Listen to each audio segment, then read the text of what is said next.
Good morning, नमस्कार विद्यार्थियों।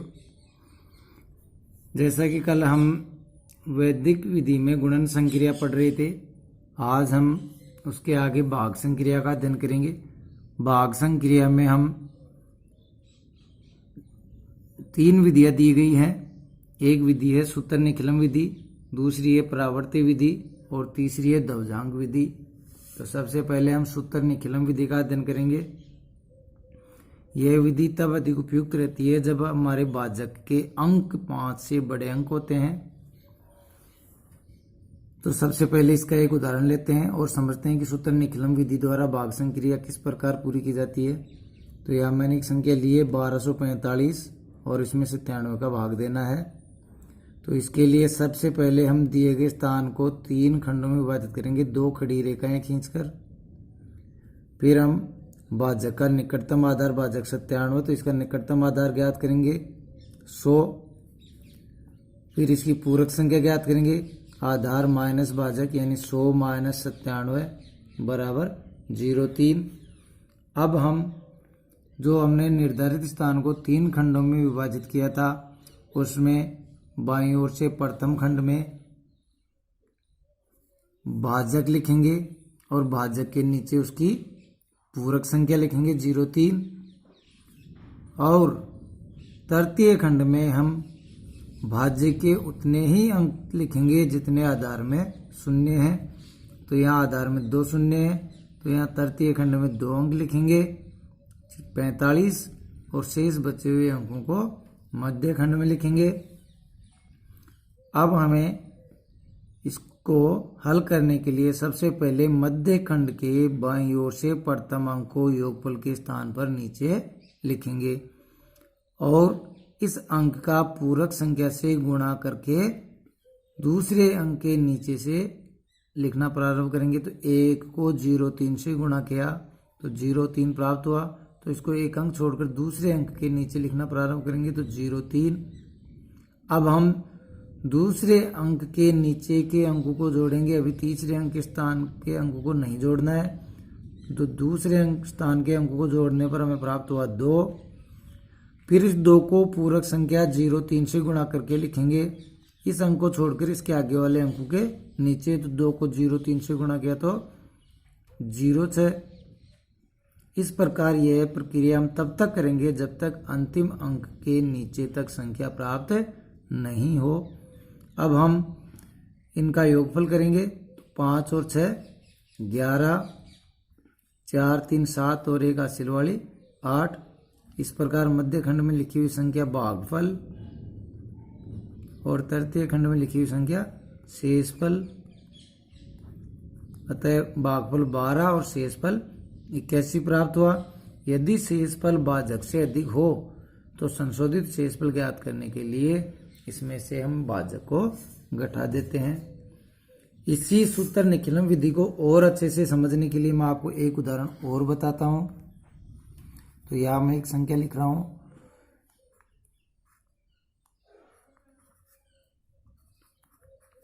और इसमें भाग देना है 889 का। तो सबसे पहले हम वही प्रक्रिया, हमारा भाजक तो कितना है 889, इसका निकटतम आधार कितना हो जाएगा 1000 और इसकी पूरक संख्या हो जाएगी 1000 माइनस 889 बराबर 111। वही काम करेंगे, 30 दिए हुए स्थान को 3 खंडों में विभाजित करेंगे। तो 2 खड़ी रेखाएं खींचकर दिए हुए स्थान को 3 खंडों में विभाजित करना है। बाईं ओर से प्रथम खंड में भाजक लिखेंगे और भाजक के नीचे उसकी पूरक संख्या लिखेंगे। तृतीय खंड में भाज्य के उतने ही अंक लिखेंगे जितने आधार में शून्य है। तो आधार में यहाँ हमारे पास 3 शून्य है, तो भाज्य के इकाई अंक की ओर से 3 अंक हम तृतीय खंड में लिखेंगे।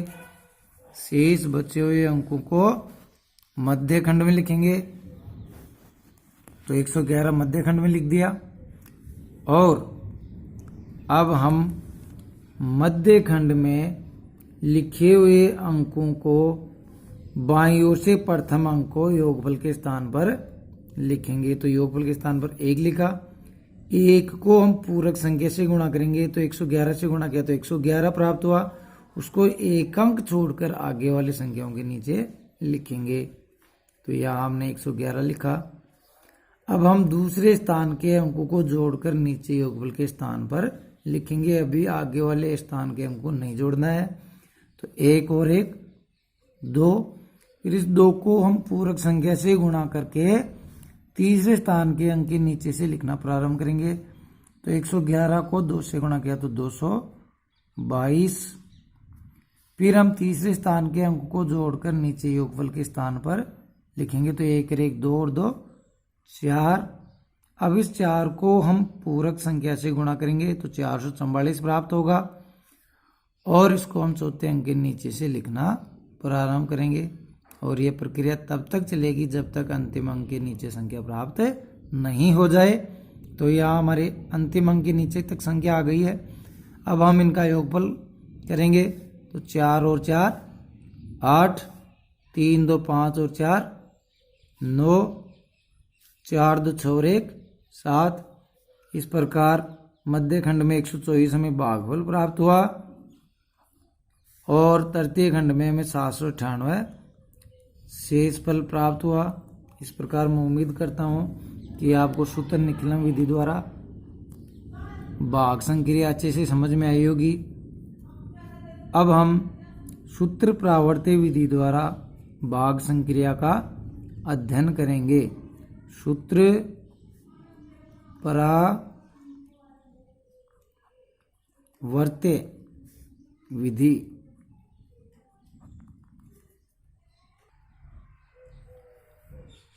सूत्र प्रावर्त विधि भी सूत्र निकलन विधि की तरह ही है। इसमें थोड़ा सा अंतर है, तो वह मैं अभी आपको एक उदाहरण के द्वारा समझा देता हूँ। यहाँ हमने एक उदाहरण लिया है। 1234 में 112 का भाग देना है। तो यहाँ इसका भाजक कितना है? 112। और इसका आधार कितना है? निकटतम आधार कितना हो जाएगा? 100 हो जाएगा। अब हमें इसका विचलन ज्ञात करना होगा। यहाँ थोड़ा सा निकलन विधि से इसमें अलग है।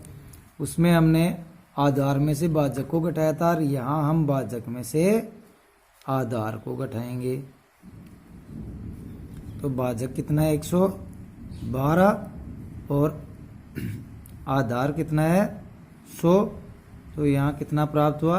विचलन 12। और इसको हम परिवर्तित भी करेंगे। तो यहाँ इसका परिवर्तित अंक कितना हो जाएगा? -12 हो जाएगा। अब बाकी प्रक्रिया निकलन विधि की तरह ही है। हमें निर्धारित स्थान को 2 खड़ी रेखाएं खींचकर 3 भागों में विभाजित करना होगा। बाईं ओर से प्रथम खंड में भाजक, उसके नीचे उसका विचलन और विचलन के नीचे उसका परिवर्तित अंक लिखेंगे। और तृतीय खंड में वही आधार में जितने शून्य हैं भाज्य के उतने ही अंक इकाई अंक की ओर से लिखेंगे। तो आधार में 2 शून्य हैं तो तृतीय खंड में 2 अंक 34 आ जाएगा। शेष बचे हुए अंक मध्य खंड में आ जाएंगे। अब हमें मध्य खंड के बाईं ओर से प्रथम अंक को योगफल के स्थान पर लिखेंगे। तो यहाँ 1 है तो 1 को यहाँ हमने योगफल के स्थान पर लिखा। इस 1 को हम इस परिवर्तित अंक से गुणा करके दूसरे स्थान के अंक के नीचे से लिखेंगे। तो 1 को -12 से गुणा किया तो -12 प्राप्त हुआ। तो निकलन विधि की तरह ही करना है। दूसरे स्थान के अंकों को जोड़ना है तो 2 में से 1 गया तो 1 प्राप्त हुआ। फिर इस 1 को -11 ये 12 परिवर्तित अंक से गुणा करना है तो -12 ही प्राप्त होगा। तो तीसरे स्थान के अंक के नीचे से लिखना प्रारंभ करेंगे। और निकलन विधि की तरह यह भी तब तक चलता रहेगा जब तक हम अंतिम अंक के नीचे तक नहीं पहुँचे, तो यहाँ हम अंतिम अंक के नीचे पहुँच गए हैं। अब हम तृतीय खंड के अंकों को जोड़ेंगे, तो 4 में से 2 गया तो 2, यहाँ 2 और 1 माइनस के हैं तो माइनस के 3 हो गए, और यहाँ ऊपर प्लस का 3 है तो 3 में से 3 गया तो 0। इस प्रकार मध्य खंड में लिखी संख्या 11 भागफल प्राप्त हुआ और तृतीय खंड में लिखी हुई संख्या 0,2 शेषफल प्राप्त हुआ। इस प्रकार हमने सूत्र परावर्ती विधि द्वारा भाग संक्रिया का अध्ययन किया। तो मैं उम्मीद करता हूं कि आपको सूत्र निकलन विधि और सूत्र परावर्ती विधि दोनों अच्छे से समझ में आई होंगी। सूत्र परावर्ती विधि भी निकलन विधि के जैसे ही है। अगर आपने सूत्र निकलन विधि को अच्छे से पढ़ लिया तो सूत्र परावर्ती विधि में ज़्यादा दिक्कत नहीं होगी। नेक्स्ट विधि दवजांक विधि हम कल अध्ययन करेंगे। धन्यवाद।